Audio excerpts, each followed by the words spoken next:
Avery, whose show is this?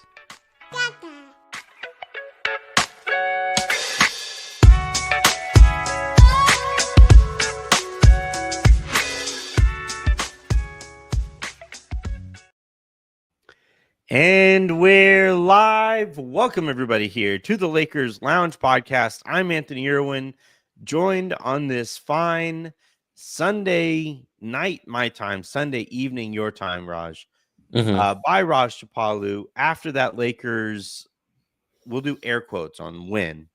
They beat the Utah Jazz by 1 point in Utah. 105-104 is the final. The Lakers were playing without Austin Reeves, and they were playing without D'Angelo Russell, which forced Gabe Vincent into the starting lineup. Scoring explosion from Gabe Vincent. He scored what did he score? Oh, 10 points. 10 points. Look at that guy. Double digits for Gabe Vincent. Yep. And again, as the Lakers beat the Utah Jazz, we are obviously having this conversation on the heels of a holiday. Raj, did you have a good, nice, long holiday? Yes, very, very nice holiday. Had a bunch of Thanksgiving food, macaroni. I always I always indulge more on the sides and the actual meat, during Thanksgiving. But yeah, let me ask you, Anthony, how long after Thanksgiving are Thanksgiving leftovers kind of to you? What's your date of expiration for that? Because a lot of people have like different days on that. I think Sunday lunch is like probably the most that you can extend it. So I definitely indulged in that. But yeah, I'm wondering for you, when is like Thanksgiving leftovers kind of past the due date? I usually go with Sunday. Okay. It kind of depends on so for ham, I'll keep eating, like if you serve ham, I'll keep eating ham well into the next week, like Tuesday or so. Okay. For the ham and eggs in the breakfast, or ham sandwiches and stuff. So that's a little different. The turkey isn't good fresh when it happens, so I'm not like looking to eat turkey after the fact either. But like the sides, like the only side that I would eat really is as leftovers would be the stuffing. Okay. Because that's my favorite. And so like I would, that's about, I'm not really a big leftover guy. Jen hates it that like I'm not really into leftovers. Like I'm Okay. pretty extreme on this in the sense that like today, the Vikings played this afternoon at noon my time. So we ordered wings, and we had a buddy of mine who lives in the neighborhood who's also a Vikings fan. We had him over to watch the game. So I ordered enough wings for Jen and me and my buddy. His wife didn't come today. And so like we had a bunch of extra leftover wings, and I asked Jen, I was like, what do you want to do for dinner? And she's like, we have leftover wings. And I was like, from lunch? Like, no, we need dinner. Wow. Okay. So like I'm not really into it. And I just don't really like leftovers. Okay. Yeah. No. So for me, I would save them for sure. If I have like wings, I'll easily save that into the next day. But yeah, so I just indulge in all that stuff. It's weird how like Did you try the cranberry. cayenne pepper on the So I did advise that, but the problem is we had so many people coming over that my mom was kind of worried that it would be too spicy for them. So they're like, we'll try it when we make it on our own. So didn't get to add the cayenne pepper. But yeah, cranberry sauce, huge fan of that. It's weird that's only a thing that we eat during the holiday break as well. But no, it was nice, indulged in a lot of good food. How about you? Did you enjoy your time at your friend's place? Yeah, it was fun. It was a good time. I'm ready for Avery to go back to school. I've had her at home for all week and well into the weekend, obviously. And she has that like a ton of like pent up energy from not being able to like, do school things and stuff. So I think she's ready to go back to school. I'm ready for her to go back to school. But I'm it was a good break. And then it's nice because like my favorite thing about Thanksgiving is that like you go through it.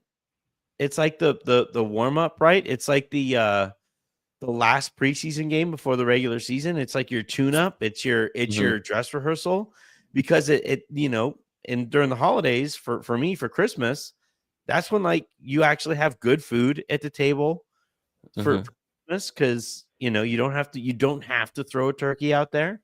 I'm a big prime rib guy for the Christmas, either Eve dinner or Christmas dinner. Like I said this on the show with Lee, because we did Basketball Passport for the first half of the Lakers game. Turkey only looks good when it's taken out of the oven and everybody like marvels at it. Is like, oh wow, look at that. Well done. And then after that, it's like, oh yeah, that's right, it's turkey. I think you're underrating turkey. It's an incredible sandwich meat. Like it's something that a lot of people enjoy, especially when you just mix it with all the other sides. You kind of get the dryness out of it. But I understand from your perspective, that's not a bird you like to eat. It's just so bland. And the problem also with turkey is that like you have the skin that has to stay on the bird, obviously. Yeah. And it's going to prevent all seasoning from getting in there unless you like stab the bird with and inject seasoning into the bird, which I think it might make some sense or whatever. But overall, I'm happy that turkey season is behind us and we can get back to like good, right, flavorful proteins and meats and stuff like that. But I mean, look, we were just in like the bland capital of the world, the Lakers were, as they beat the Utah Jazz 105-104. Yep. Raj, I will talk about the rest of the game here in a bit. Gabe Vincent started. We'll talk about your boy JHS, who got out there and played a little bit. But we just witnessed, I think, one of the craziest tanking plays that I think we will ever see. And well, here, I'll just play it. And pardon Billy Mack just going to his go-to. Oh my God! Oh! 7 seconds left. Are they going to play it out? They are. With 4, with 3, with 2. Sexton. No basket. No basket. He called a timeout. They called a timeout. Why would he call a timeout? With 1 second left.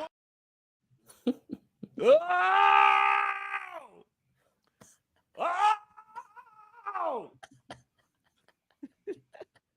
Billy, what actually happened?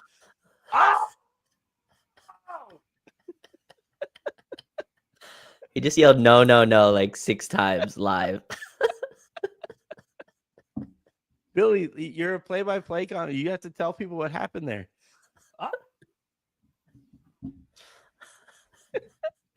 Imagine poor Stu. Like, it's all you're hearing in your ears. No basket. Unbelievable. Billy, get better at your job. Oh man. So the Will Hardy. All right, so here's what he was thinking. Normally in that situation, you have to make a decision by about like 2 dribbles after you cross half court. You get to decide, are we going to stick this thing out? We're going to go with the guys that are on the court in that transition or semi-transition, give them that opportunity. Or are you going to try to call the timeout with like 5 or so seconds left? And instead he did the worst thing you could possibly do there, which is wait until there's a second or 2 left and basically cost your team a bucket and cost your team a win. Because you had the mismatch. Like you had Rui guarding Sexton in space. You had a Lakers defense that wasn't set. You had everything that you would kind of need in that spot. Will Hardy races up to half court to call timeout. And initially when they blew the whistle, I thought that it was Foul. it was a foul on Rui, that like as Sexton was getting by him, he reached out, hand checked him, and I was about to get really kind of upset because I was like, man, you cannot call a game-ending hand check. You thought maybe it would be an and one, in that spot. No, it was Will Hardy making sure that the Utah Jazz capture the flag. That's what I was gonna say. Do you think he just yelled out Cooper flag? Like he didn't even call a timeout. He just Cooper flag. That was the name of the play that they ran after the timeout. Right. All right, guys, we're gonna run the Cooper. The what? He's not even on it yet. Running the CF. What? Yeah, running the Cooper flag. That's what I thought. No, I think what it was again, the decision is confusing because if you watch Utah's half court offense tonight, Anthony, I mean, they turned the ball over. It felt like every other play, 15 turnovers, and it felt like 30. A lot of them, the Lakers couldn't really capitalize on, I thought. But yeah, strange to call the timeout there. And I don't think Will Hardy was trying to lose specifically. I mean, head coaches usually don't. Franchises do in a totality. And, maybe Will Hardy is so good there that he's part of those decisions. But yeah, that was super surprising. Colin Sexton had the switch that he wanted. And, Sexton looked like, you took a game winner away from me. And you could tell Will Hardy was kind of telling him on the way to the bench, like, that's my bad.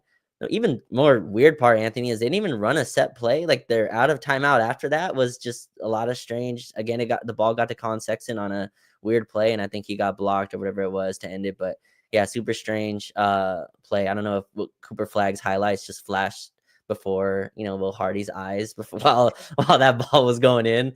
But yeah, if it was, rigged, this is something that people would show. Like that's how surprising it was with like 0.1.6. He called the timeout. He's a good coach too. Very good coach. He's good coach. Excellent coach. Like who wouldn't make that mistake on such a blunder for such a really good coach. It was just like that's what made this like as shocking as it was like Will. Like I half expected Danny Ainge to be calling the freaking timeout there. Right? Yeah, he's on the sidelines. I thought it was Utah Jazz's like skater bro owner who's like, no, guys, whoa, we need to run this one back. Right. Because like after the play, like you said, like they drew up like a really weird LeBron, got shaken out of his shoes, but after they inbounded the ball, the guy who inbounded it just walked over there to Sexton, which brought 2 extra defenders to Sexton when he was shooting it. It wound up being Christian Coloco, LeBron James, and Anthony Davis contesting the pull-up three-pointer that Sexton was shooting. By the way, you're down by 1. You don't need to shoot a 3. No, not at all. It was just an absolutely befuddling moment there at the end of the game, and really fortunate for the Lakers here. They couldn't afford to lose this one. Right. This would be a very different post-game show if they had lost this. If they had lost this game, laughing as much. No, not at all. After that Orlando game, and then the OKC, we'd still be talking about Turkey. Yes, like I would be avoiding that game as much as possible if they had lost that one. We do cooking turkey because they were up. They were again up by like what 9 points 10. with like a 9 or 10 with like a minute or so to go. How do you feel about the? Just really quick. How do you feel about the? I guess running clock with like 6.5 minutes left. I feel like it's a little annoying. The Lakers do it a lot earlier, I feel like, than other teams do. Yeah. Like you watch the other teams do, they still run their offense. Yeah, they walk the dog, Anthony, with like 7.5 left. It's like, you're up 8. It's not like you're not up 22. I don't know. I don't know if that's something that JJ's instilled, or we've seen this actually last year with another coaching staff as well. It's just frustrating to watch. They hold the ball. I also there. Just don't like walking the dog. Like I think now that teams have kind of figured it out, like.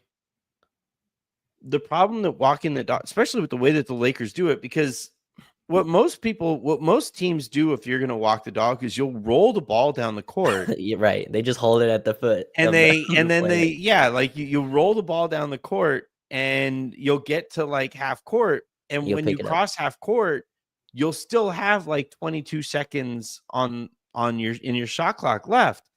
But with the way that the Lakers do it is that they like put the ball on the other side of the baseline, and then Right. like Anthony Davis goes and stands there, and I'm like really kind of lucky they don't call moving screens on this too. He like blocks like a left tackle, and the ball just sits there, and the Lakers have to wait.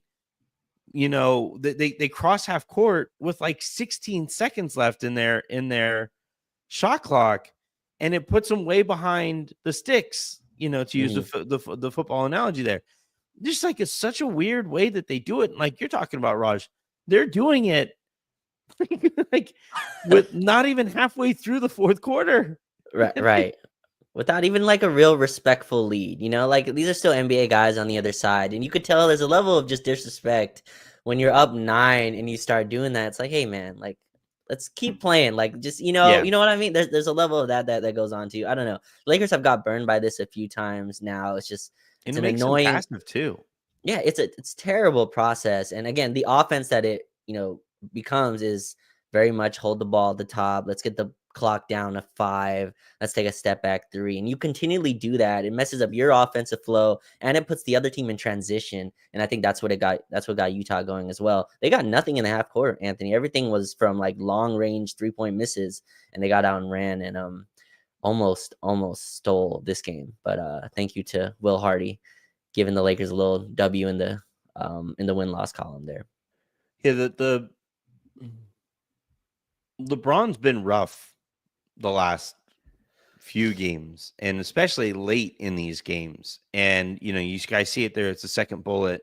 LeBron tonight, 0 of 9 from 3-point range, and was just heaving them. They weren't in any kind of a rhythm. Like he took a few of them where there was no offensive rebounder down there, and he's taking these shots. And I always keep an eye on the other guys on the court when he shoots some of these, because they aren't going to sell out LeBron, right? Yeah. They aren't going to slump their shoulders and be like, oh. Like, remember that was the moment that I knew that Russ wasn't long for the Lakers. And unfortunately it went for another year after there, but Russ would like shoot these really dumb shots, and the other guys on the court would just be like, like just livid or just completely nonplussed on some of the shot selection that he had there. LeBron is shooting some of these, and I am kind of seeing some kind of like kind of roll your eyes and get back on defense. Like that was the best we could do there, Ron. And it hurt the Lakers tonight. It got Utah back into the game. Yeah. And again, I thought a few of those were kind of at the end when, he's obviously in his head. I think he's what missed like 15 or 16 straight threes now. Hasn't made a 3 since Tuesday in Phoenix. Another game where the Lakers got blown out as well. But yeah, definitely his shot isn't there. And there's some, regression. He was shooting like 45, 46% from 3. So LeBron wasn't going to stay at that number. He was going to drop down eventually. You hope it wasn't, all at once. Some of these threes come mixed in here, but yeah, I thought he had a really nice floor game though. At least 14 assists for him, was dicing up the Utah defense with his passing. Again, the shooting just was not there. Still a couple of turnovers I thought were just some. I think the turnovers as of late, Anthony, have been the big story as well. He's averaging like 6 turnovers a game in the last, I think, 4 or 5 games in the last few weeks here. But definitely, his mid-range shot still looks good, so I don't think this jumper is completely gone. It's just the 3-pointer is definitely in his head, and he was definitely forcing it. But 12 for 28, 36 minutes on the first half of a back-to-back. I think he'll play tomorrow. I think that's enough minutes there where he could still play in Minnesota tomorrow. But definitely struggling on the offensive end, and we didn't help. And Dalton was in foul trouble, so some of that spacing was gone too. We had Gabe and Max out there next to Rui and AD. Thought Utah was able to kind of shrink the floor there and kind of make it tougher for him to drive. But some of the stuff, like he can't get calls on drives either. Some of the free throw stuff is strange. 3 free throws tonight for LeBron. I thought he drove enough to get a few more of those. So some of that's mixed in this too. But yeah, definitely struggling from 3. He'll get back on track eventually. It's just right now definitely in a slump. Yeah, I mean, he started the season shooting as well as he did, so Yeah, you knew that some regression was coming. It just, right. regression is mean. Um, let's see. Oh, Max also put. Do you want to talk about JHS? We can do Max first. It's okay because I could see the energy of Max versus JHS in your face there. Max looked incredible, Raj. No, Max did play here. He played 30 minutes tonight. Scored 12 points. Grabbed 5 boards, couple assists. 8 of 10 from the free throw line for Max, which I did not have him shooting 10 free throws on my bingo card at all this year. And the 3-point shot still kind of struggling there a little bit. The thing that really jumps off of the screen for me when he's out there is his rebounding, because it is so much better than every other guard that they have. Billy loves the way that he goes with 2 hands. Yes. For all of those rebounds. He's been playing really well since he got back into the rotation. And I thought tonight he finishes the night a plus 10 when you compare him to his counterpart Dalton, who is a minus 19. Big swing there for Max, who I know Dalton is kind of everybody's pet and favorite and all that stuff. But when Dalton isn't hitting shots, you can kind of see how rough and how quickly he can get as rough as it does.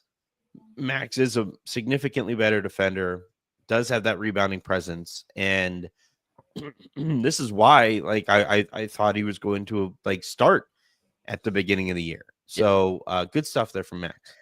Yeah, look, hitting on Dalton is a plus and kind of changes a lot of how the Lakers can move. But I thought Max Christie being good was just absolutely vital to the Lakers have any success this season. You're right with the rebounding. He's he had more free throws, Anthony, than LeBron and AD combined, which I don't think is a number that anyone would have thought that would happen. But he looks like the game has just slowed down for him. He's taking threes at the right, spots when he's open. He's driving at the right positions. I'll just point out a lot of his success was next to JHS tonight. I thought, Jalen was finding him, outside and finding him on cuts. But Max was super aggressive. He leverages his physicality as well as anyone at our guard positions do in terms of, just being physical inside, and got to the line off that.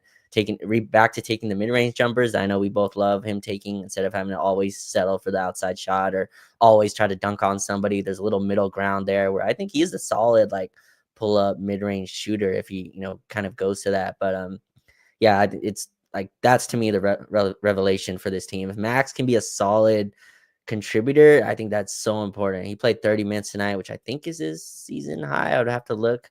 I don't think he's played more than 30 minutes yet this season, but no, he was awesome. The Lakers don't win this game without him. And I don't know if you agree with this kind of defensive scheme they're doing, Anthony, but we're switching 1 through 4. And, Trudell mentioned that as well on the broadcast. If you're going to switch 1 through 4, you better have some athletes on those positions. And Max Christie is one of those guys. Those guys at the other positions, I'm, a little worried about. But Rui, the guy who was switched on to Colin and it would have cost the Lakers a game. If Will Hardy really really didn't want to coach Cooper Flag, right. But Max, I thought, was really good. He was aggressive against Laurie. He fought against Walker Kessler inside. Gotta see how many rebounds he eventually finished with. 4 defensive rebounds. Yeah, 5 rebounds on the night.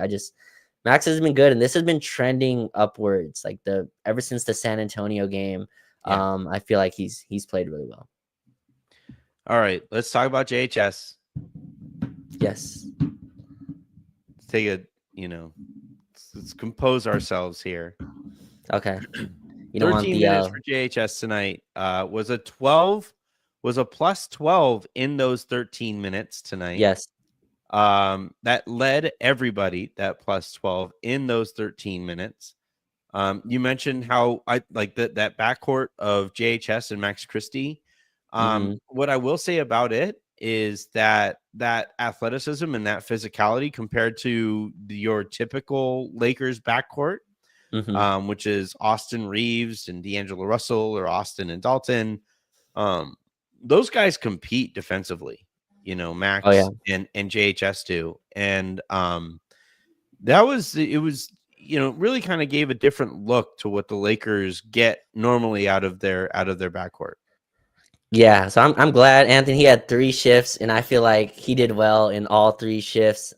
He had 2 quick and ones. I was like, oh man, on the defensive end, him guarding. Mhm. He fouled John Collins one time, and again, JHS should not be guarding John Collins, so I don't really put a lot of that on him. The other one was in transition. I forgot who got the and one on him, but after that, yeah, super composed.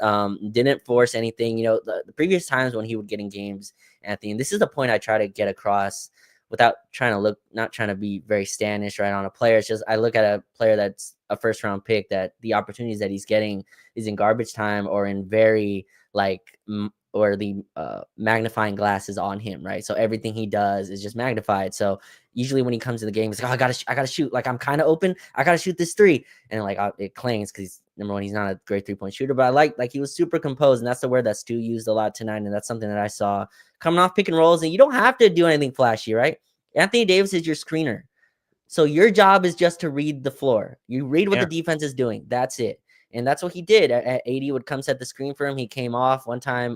The defender really committed AD, hit his little mid-range floater. The other time he came off, simple bounce pass to AD, hit the shot. Another time he's on the corner when LeBron is driving, got it, swung to Max Christie, who had the mismatch and drove and got fouled. Another one, I think, end of the third quarter, I believe. He got the ball swung to him. Lauri Markkanen was flying at him. He shot fake, drove, and got to the line. It's just and Utah and the defensive stuff, I thought he really competed, and he forced a few turnovers. You saw the one where he stole, I think he forced Keontae George to kind of dribble it out of bounds and gave a little defensive scream.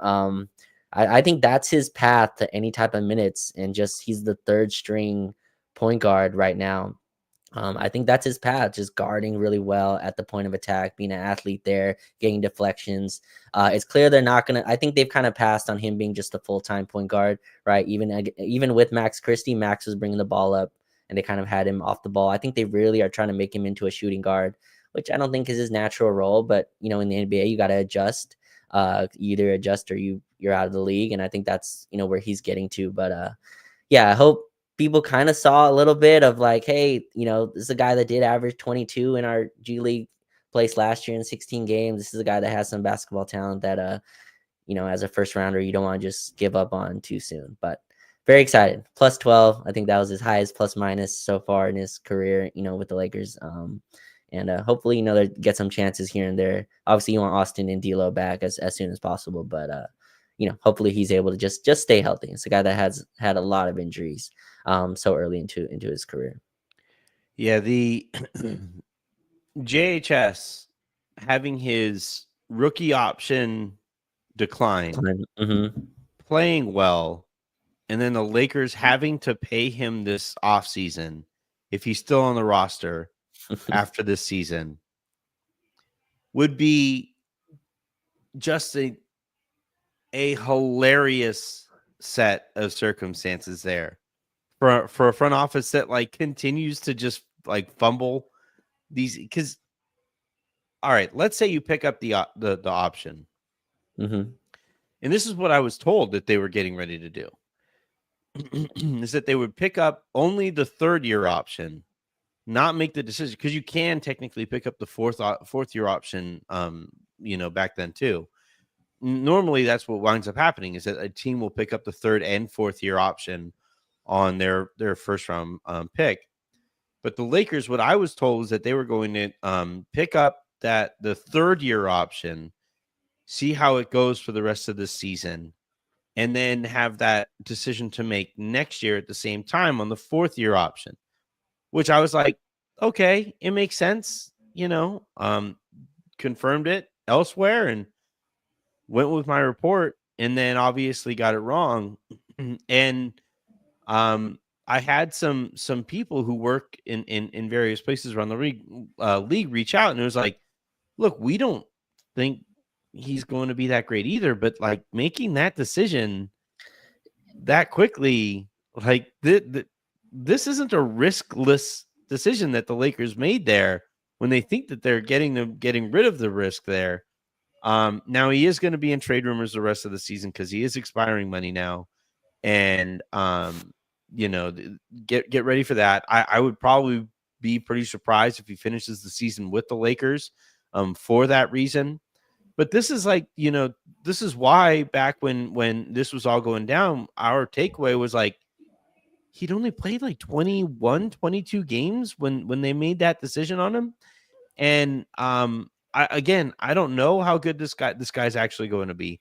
I'm just talking from strictly asset and resource allocation and management. This I don't think was the right decision back then.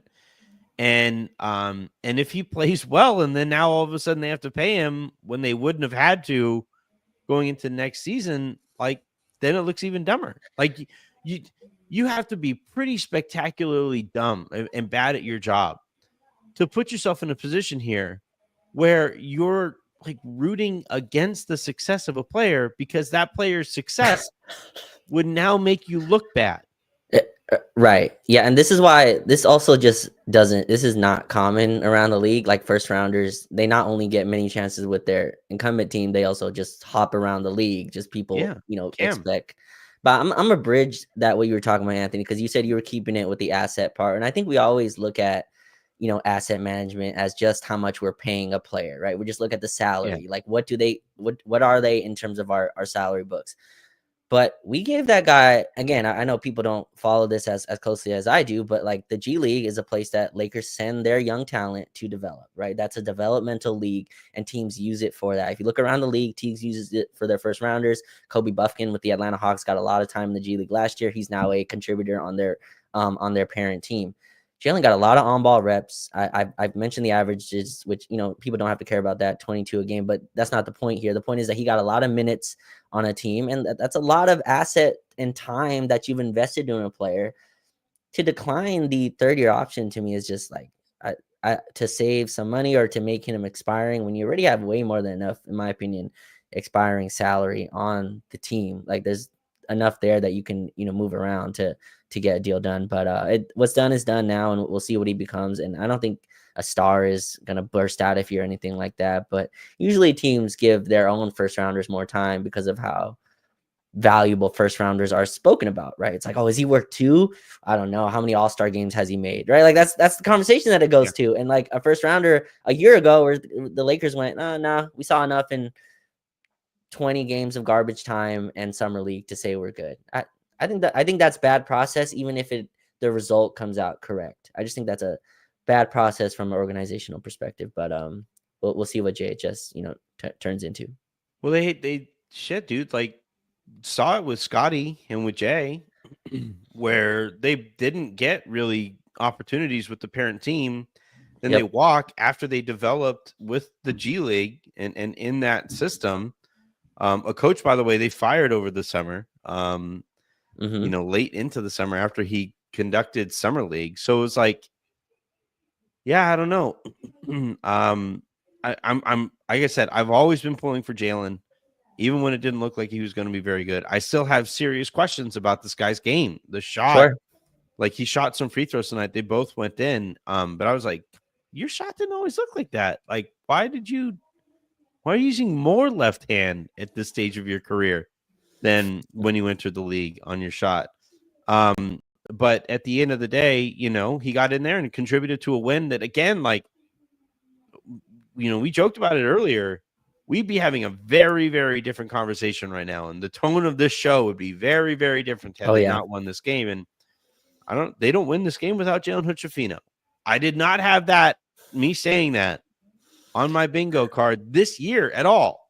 But it's true. They don't win that game in Utah against a crazy tanking Utah Jazz team without Jalen Hood-Schifino. So, do you want to just like go run a lap really quick and then pop back in here in a second? I'm all right. I put the shoes on. I think that's good for now. Stretched a little bit, but the lap can wait. The bar needs to be a little higher. He did play really well, but I think this just want to raise the bar a little bit. But I'm happy for him. And he's been hurt actually, so hasn't even played really in any games in a while. So thought that was impressive to go out and play as well as he did. Yep. All right. Last thing here on the docket, the New Orleans Pelicans are having the season from hell. And we have 6 starred comments, so I promise I'm going to get to those too. But the New Orleans Pelicans are having the season from hell. They're basically having last year's Memphis Grizzlies season at the beginning of this thing. Yeah. And now on top of it all, you have Zion Williamson, who changed his agency mid-season, I believe. And now to make things even trickier, you have Brandon Ingram changing his agency before he becomes a free agent, and he changes that agency to Clutch, which obviously is always going to get the attention around the league and specifically here with Lakers fans. That launched a ton of debate throughout the day today about Brandon Ingram, the trade target and the fit and all that stuff. So, Raj, what are your thoughts there? Yeah, so Brandon Ingram, obviously former Laker, a guy that I just really enjoyed and have enjoyed his growth. I'm not again, I think he's turned into obviously a star, and it's fascinating with the agencies that have come now. And I'm sure David Griffin loves that. He has 2 Clutch clients now, and DeJounte Murray, and Brandon Ingram, and then also Zion switching his agency and feels very public about wanting a place in New York, but no, I don't know how the trade would actually work. I think Brandon Ingram's value around the league is so fascinating. It's very polarizing. It's not exactly DeMar DeRozan-ish, but it's in that vein of what is he kind of? Is he good bad player? I mean, good bad player on a team that's he's able to put stats on, or is he a good player in a really terrible environment? And I think it's more of the latter, but. I think if there's a player that you can go get, Anthony, I'm not proponing that as an actual trade yet, but I think there's not a player you can go grab that has more talent than Brandon Ingram that at the cost it would probably be. But I don't think New Orleans wants to send us Brandon Ingram after everything that's happened and Dalton Connect already that's been sent over to also fork over Brandon Ingram. I think would be very, very tough. I'm seeing a lot of trades that you just mentioned it all over the timeline. That factor, that human element factor of Pelinka call in and go, hey buddy, you want let's do this all over again, and I can't see it. What I've heard, I don't think David Griffin cares all that much. Okay. Ownership, I think, is a little different there. Public perception is New Orleans. tough. I think the Benson family and Gail Benson would have some thoughts about it. You obviously mentioned the New Orleans market, how they would feel about it too. It would have to be a trade that they could sell as making them better, which the Lakers don't have the pieces to make that kind of a deal, You're not getting Austin and Dalton, right? You're not getting either of those 2 players. Austin and Dalton, in my opinion, are getting moved for Brandon Ingram. So I don't know what player you can't. I don't know how you sell Rui Hachimura to your base, or I don't know how you do that. And you just traded for DeJounte Murray. You just made an all-in move, not all-in, but an in move. I don't. It's gonna be. It's pretty all in, because they sent over that unprotected Lakers pick that New Orleans fans, I would imagine, were pretty thrilled that they had that to hold over the Lakers potentially, especially after they passed on the pick that would have been Dalton Connect or could have been Dalton Connect for him. So right, I'm with you for the most part. I don't think that New Orleans, the Lakers would probably have to overpay to convince New Orleans to send them Brandon Ingram. I don't think New Orleans is of the mindset where it's we will absolutely not deal with the Lakers. I don't think it's there, but I do think it would probably cost the Lakers more than other teams. It stings that my buddy Ross, who covers the Saints for the Locked On Network down there, he has a bit where every time somebody thinks their city upon their departure, he'll say that so and so thanked this city X before Anthony Davis acknowledged the city of New Orleans, right? So there are still hurt feelings down there over how all that went down. And it probably stings all the more that AD went and won a championship immediately after getting traded to the Lakers.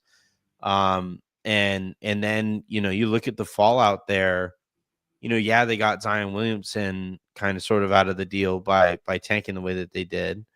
But they don't have a ton to show for the Zion era. And now he's trying to force his way to New York.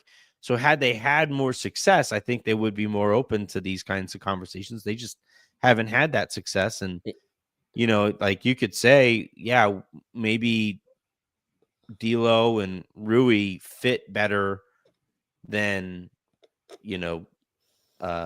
Ingram does currently with our group. Maybe they want a little bit more offensive punch there, but like, why trade for D'Lo when they just traded for DeJounte Murray, who plays the same position? It's not the best fit there trade wise. What do you think about the basketball fit there for the Lakers though, too? Because I think there are some questions there. There are. Really quick. I don't know if you're watching. So I have no reason to be watching Pelicans Knicks when they're down 30, but I was just watching the game, and Mike Breen was mentioning the games played that Zion has played. He was going through it, and he's like, "Well, Zion played 70 games last year," and Clyde, who's very just transparent, just came out and was like, "Well, Mike, that was a contract year," and so I was like, "Wow." I don't even think it was. Someone had checked and told me it wasn't a contract year, but I think a lot of the incentives were put in for the first year of that deal. But in any case, I thought that was the first time I've heard someone publicly kind of bring that up. But no, the basketball fit is interesting. I think it's a talent ad, right? Is what it is. It's just there's no player you can go grab that's going to be more. Like Zach LaVine's a name, but I don't think, I think his cost would probably, with how he's played so far, and the contract is just, I think Ingram kind of fits most of those boxes. The question is, can he get back to the defender he was as a Laker? Because he was a very solid wing defender before he left, and was really coming to his own on that end, so much that we were throwing him on all the elite guys at that time, Giannis and all the other guys that he was defending when, LeBron was here. And then he had that scary, I think, blood clot issue that kept him out. But I think again, the starters I would expect would be like Austin, Dalton, BI, AD, and LeBron. I think that takes a lot of the offensive pressure off LeBron. You get another guy that can get downhill. You get another just super shot creator, like he's a mismatch hunter that you put a small guy in Brandon Ingram, you throw him in the post, and that's just an offense of itself. And hopefully that lends to LeBron being have more energy for the defensive end. I think it can work if those are the pieces you give. I doubt that gets it done, but I think I would do it. I just don't know any other move that you can get. DFS is a nice name to give in, but the talent grab of Brandon Ingram. But the major question, Anthony, I'll put this to you: is Brandon Ingram a max player in this new CBA? I don't, and no. I think that's the that's where New Orleans and Brandon Ingram have come to a head. And Brandon Ingram's like, all right, I'm gonna bring Rich Paul on my side. All right, you don't want to offer you a max? All right, fine. This is how we're gonna go about it. But that's the question: is Ingram a max player? I don't know. I think he's looking for $50 million a year, and I don't know who's giving that to him. He is not. And in this new CBA, the worst player that you can have on your books is somebody getting paid max money who is not a max player. Not counting obvious other examples, right? The injured player or whatever. But when the money gets that high and it takes up that much of your cap, and that player isn't the tide that raises all boats kind of player, that's where these organizations really start to get themselves, feel uncomfortable. And look, we just saw it with the Clippers. They let Paul George walk over concerns in that regard. So, we'll see how this plays out here, because from what I've heard, a lot of teams are interested in Brandon Ingram, the player. It's not that the Pelicans put this guy's name on the trade block and nobody is called. They have had calls. They've had conversations with teams for Ingram. Mhm. It's just that teams are reluctant to give up everything that they would normally give up in this kind of a situation because they'd have to turn around and pay the guy. Yep. And it's just and like pay the guy. Capital P, capital A, capital Y, like franchise altering money. And under the previous CBA, I think teams would have been fine with it. The Pelicans themselves would have been fine with it. Even though I don't think he and Zion fit well with each other. But from the Lakers' perspective, I'd have questions because even when Ingram was playing good defense, he and LeBron's fit was never all that great. He didn't he's never been very comfortable knocking down catch and shoot threes. He's always liked to take an extra dribble or few. And that's only gotten worse in the time that he's been in New Orleans. Yeah. And I think that makes it tough right off the bat. And like some of the things that we're seeing in Rui, now you have some of those same questions still, and it would be a $50 million player that you have those same questions about. Yeah. So it is. And the basketball fit was definitely clunky when he was here. I think Brandon's kind of ascension as a mid-range shooter, like while LeBron was here, made that, a little rough. But I mean, if you look at it, just like when Ingram and Zion and I think like CJ, when they were playing, that was a really good team. That was a team that was winning. That was in the top of its conference. And I think like if you look at it now, Brandon Ingram's like the number one player that gets doubled, because if you look at the roster of the Pelicans, they play a lot of guys that are kind of on the fringe of being in the league, just out of necessity of their injuries, and they lead the league also in players miss games, and so yeah, if you look, it's tough to kind of fully evaluate Ingram's game in that. But again, like a 25 or whatever point a game scorer he is, he's improved his 3-point shot. He takes more off the bounce threes now. Still not, again, like you said, a comfortable catch and shoot guy. But again, it's just a talent grab, a guy I think that's still under 26, 27 years old. So you still get a huge part of his future. He has been injured, recently on weird injuries. Like he had a toe injury for a long time, just very strange kind of injuries that he's had. But again, like just a talent grab of if you can get a guy like that, I think that's a move the Lakers kind of have to make. And this is kind of what happens when you don't make moves over the summer. You're kind of, cornered into making these type of moves, which are, sometimes high risk and high reward type of moves. It's tougher to make like, moves that, that aren't, you don't get to like think about over the summer. But yeah, I would go for it, I think. And maybe this is just me as a guy who Brandon Ingram's a guy we drafted, so I'm a little more biased in terms of, watching him. But yeah, I just can't get over Anthony the fact that like we just got AD from them 4 years ago. They've had one playoff appearance since then. Right. And so I think it would be extremely tough for David Griffin to like hand over also Brandon Ingram. Lonzo Ball's on another team already.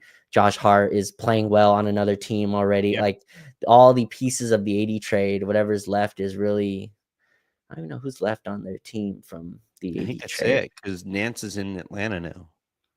Right. Nance is gone. Lonzo's gone. Ingram's the last piece of that. That's kind of your shining, like, hey, we got an all-star out of it. And then like for him to wake even up Hayes, right? Even Hayes was technically part of that deal by way of like the trade, the pick that they used. Yeah, I think that was the fourth pick that again got traded strangely to Atlanta again that year. It was weird. but yeah, like, hey, we got Ingram from, and for him to wake up in a Laker jersey like this season would be that'd be tough for a GM to sell. But I'm not sure what's gonna come of this. It's a strange situation. Yeah, I'll say this. I'm not all that interested right now. But if LeBron, if like we are starting to see like the real beginnings of his decline, then I think, because it was rough watching him at the end of this game and at the end of the last one, where the Lakers, like, they can't get penetration from anybody out there. And I don't Yeah. know if Ingram even necessarily helps all that much in that regard because he plays kind of slow too. He's more of a mallet or a hammer than he is like a knife. And the Lakers need like a knife kind of player, Levine, for example. But like if LeBron continues to slide here and AD keeps on playing the way that he has all year, I could see maybe that becoming more interesting here moving forward. But that's a lot of ifs. That's a whole bunch of ifs that are. And by the way, I don't think this kind of a deal would happen until right up against the trade deadline. Yeah. I mean, do you think Ingram would wait that long? I wonder how this goes. I mean, if like he puts in a trade request now, or like I'm curious. You don't switch agencies, Anthony, to stay in the same situation, right? Like there's obviously something that he wants out of this in a timely manner. So But like I wonder he's how. switching agents though more for the off season than it is for this season. Yeah. He wants to be paid every dollar that he could be out of this next contract. hmm The problem is, I don't think any team in the NBA wants to make him a max player. I think Sure. teams will begrudgingly do it, but hmm I don't think any team is looking at Brandon Ingram and like, chomping at the bit to go out there and try to bring him in and pay him, all of the money that he would be owed this upcoming offseason because he's just not that level of a player. He doesn't impact winning enough to be paid $50 million a year. So I will say, and again, the way you get this contract is you play really well in the playoffs on a good team, right? And the Mhm. last time that the Pelicans were in the playoffs, obviously Zion was not a part of it, but they played the Suns, and I thought Brandon was awesome. I can't remember, Anthony, but I think that was the summer he got the new deal, the deal he's on now, which is I think close is the max, like the max rookie extension, whatever it was. But I believe it was following that playoff run where he played really well against the Suns and I think they almost beat the Suns right at that year. If I remember that correctly, I think it went like 6 games or something like that before the Suns prevailed. Devin Booker maybe missed a few games in that series, but yeah, I'm with you. He's not currently worth the $50 million tag that he wants, but I think to get that, you would have to move to a playoff team and show that you can be a 1 or a 2, offensively on those teams. And maybe the Lakers are a part of that. Maybe they're not. The Warriors, I can see. I think the Warriors have probably called already, but I'm sure those talks will continue on Kuminga and all those young guys they got. But yeah, I'm interested to see what Brandon Ingram wants, I guess, out of this. All right, let's go ahead and dive on into the super comments here, which means we get to play this bad boy. First super comment comes from Justin Tyndall, who writes, I don't make the rules, but 10 points on 4 of 5 shooting is the Gabe Vincent game. Man, he's reaching Ennis levels of expectations. Yeah. 10 point again. Like I think this is if Gabe Vincent can give you 8 to 10 a night, I'm fine. Like that's a solid contributor with what his defense is giving you. But I don't understand why he's like scared to shoot when he comes off the bench. But tonight he starts and the ball goes to him and he looks confident. Took through 2 threes, had a pump fake drive off the glass finish. Like you can do that every night. Like you're gonna be open every night. Teams are giving you the Westbrook type treatment, like where they just don't guard him. OKC just their game plan, they just did not guard him for a lot of those possessions. So hopefully this is a sign of things to come for Gabe. It's nice to see him get loose a little bit on the floor. Rye Guy writes, Ingram is a literal layup for Rob and the Lakers. If he fumbles that, then don't know what to say. They could get away with 1 pick in salary and then make more moves. No, like I don't think you're getting Ingram for anything less than 2 first-round picks. Ooh, And okay. those picks are not going to have very much protection on them. Oh, To get back to like what we were talking about earlier, the Lakers are going to have to overpay for Ingram. You aren't gonna like, benefit from a situation here because any other team could match, 1 pick in salary filler.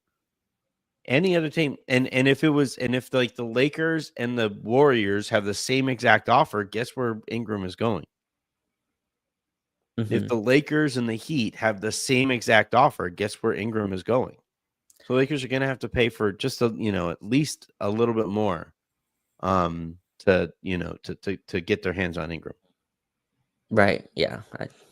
Two first rounds a lot for Ingram coming off his contract. But we'll see.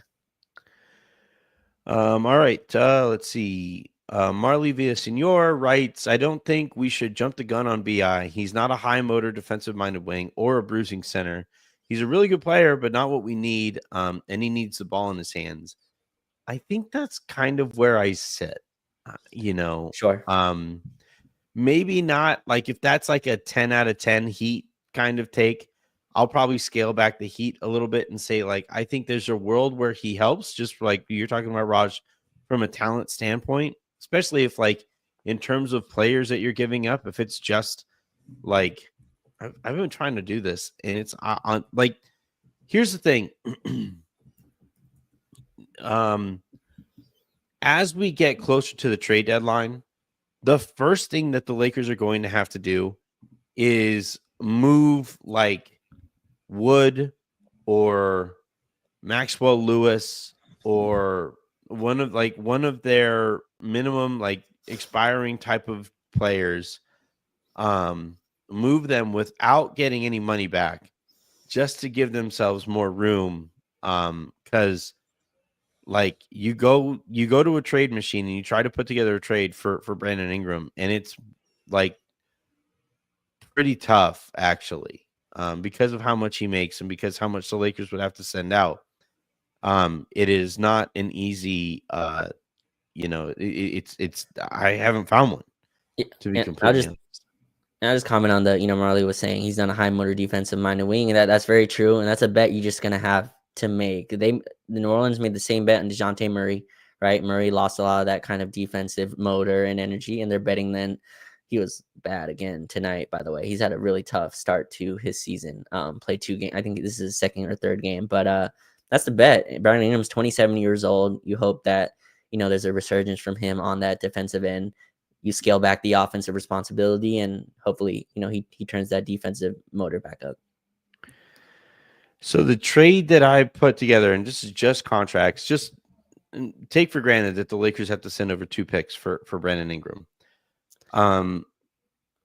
I can't find a trade with Russell and Rui going out there that doesn't get super complicated beyond that. So as it stands, just in terms of contracts, it's D'Lo, Vando, JHS, and one of like their expirings. In this case, I put Christian Wood there. And like, here's how I'll put this to you. Not you specifically, Raj, but to those who are asking about this. If you think another team can top or equate that trade value, then you need to do better. And, I don't know how much better the Lakers are going to be willing to do for Ingram. Yeah, the part, I guess, I don't think any team's coughing 2 firsts for an expiring Brandon Ingram. I don't think that's coming. And also, yes, a lot of teams can beat the package, but I don't think a lot of teams want to pay Brandon Ingram. We said that. And but still, I think that's the point where it is. And I think if you get like Tice back or something like that, our guy Rome was talking about it. He's saying that if you add Tice, I believe you can make that work where like Rui and I think D'Lo go out, but it's tough. There's gonna be some machinations that's gonna be that's gonna have to be had. But if that's your core, like if they can agree on that, then like I think there's a deal to be made. But the off court stuff, I just can't get there. The sending us Brandon Ingram, that's just a horrible look for a franchise that, Anthony, every time they beat us, still put the "that's all, folks" on their final scoreboard like 4 years later. It's just there's no way.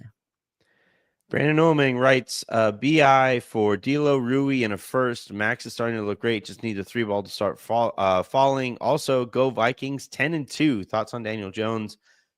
Daniel Jones, like given the success that Kevin O'Connell has had with Sam Darnold this year and with the Pastronaut last year, and he's just a quarterback whisperer. So and that's why Daniel Jones went to the Vikings at all. So If they're put in a bind next year, or if like Darnold isn't, gets hurt or something like that, watch Daniel Jones go out and play the best football of his career under Kevin O'Connell, because that's what quarterbacks do for Kevin O'Connell. It's so like we talked about this the other day. Did you talk about this with me? But like like you'll see this with the Dodgers, where like they will buy low on guys off of the scrap heap and stuff like that, and they'll just know how to turn players around, and it's such a market inefficiency for them. And like Kevin O'Connell's ability to get the most out of quarterbacks might be one of the most valuable assets in the NFL. Now, there are other questions about the Vikings and stuff like that, but 10-2, man, 10-2 for the Vikings is great. Let's see. Yeah, we talked about the BI. One last thing on Max. I know Dalton is it's going to be tough to not start him, and there's some question as to like whether not starting Dalton like affects his rhythm and all that stuff. But we talked coming into the year about that position battle between Dalton and between Max that might go all year. Do you think the starting gig is just Dalton's from here on out, or do you think Max can push him? I think if Dalton continues to average like 20 as a starter, he's going to stay a starter. Like he's not going anywhere. Obviously tonight it was a little bit rough. He missed a lot of, I thought, good looks for him. But I mean, JJ's shown that, hey, I'll take Dalton out of the starters, or I'll take anyone out of the starting lineup. But yeah, I think that's Dalton's for now. I just don't see him leaving that starting group. Now, can Max enter it like maybe as in place of Rui? I think there's a world where that can happen. Anthony, I'm watching this team, and our foot speed is so glaring, like on a nightly basis. Yeah. We give up corner threes and lobs, which are the most efficient shots in basketball besides like an open layup. We give that up consistently because we switch a lot, and then the guys we have switching are just so slow. And so like that's a issue I think that just continues to pop up, where Max really helps. He's quick. He's not the perfect defender, but he does try. He moves his feet. And he's an athlete that can get around. It's sad watching like Rui help, because he is trying, but like you watch him help and then he's like, oh shoot, I gotta go out to the corner again. And like, he does that trot out to the corner and the ball's already through the net. It's like, I can't really blame Rui, but there's a foot speed issue there where I think Max can really help. Doggy, trade Reeves or no championship. Disagree. Justin Tyndall, are you sure Rob knew that he could use a third year and still decline the fourth year option? There's a lot of smiley faces and laughing emojis on the tail end of that message. So pretty sure it's joking, but I mean, come on.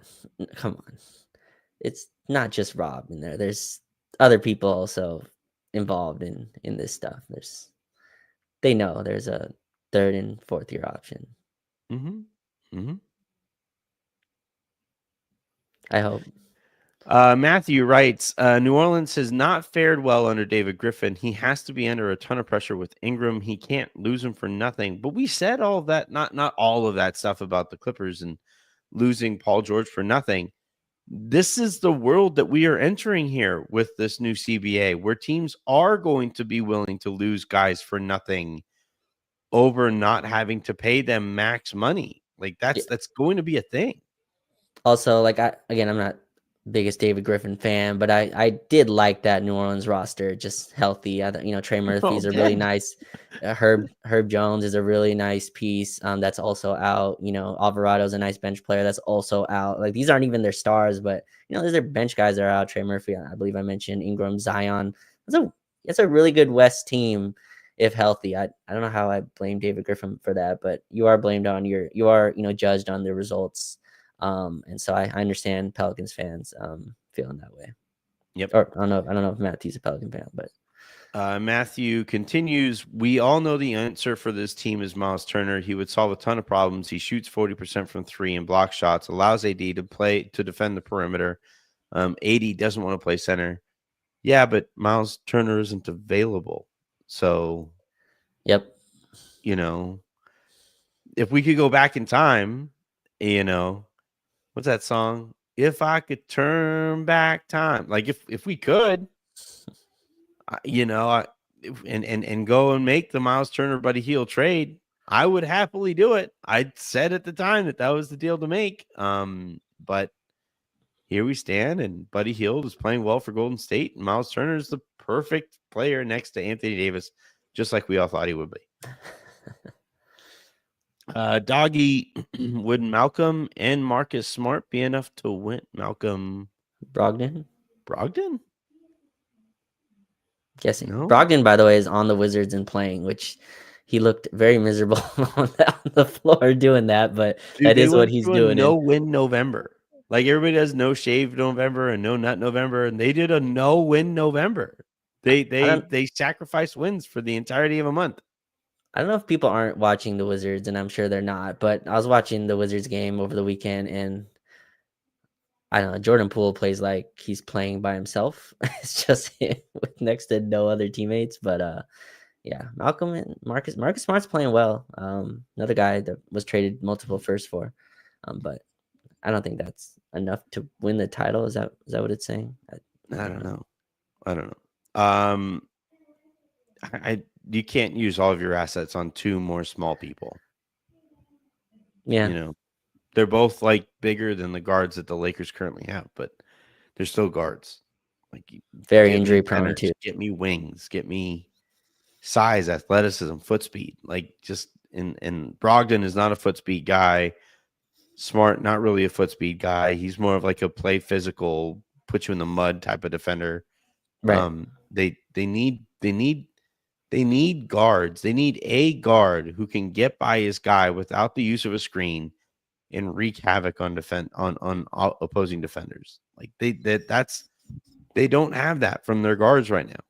Whether it's D'Lo, whether it's Austin, whether it's Dalton, Max, JHS, maybe Olivari, I don't know, but like he's on a two-way. So like they need a guard who has an athleticism advantage over whoever is guarding him night in, night out. They just don't have that player.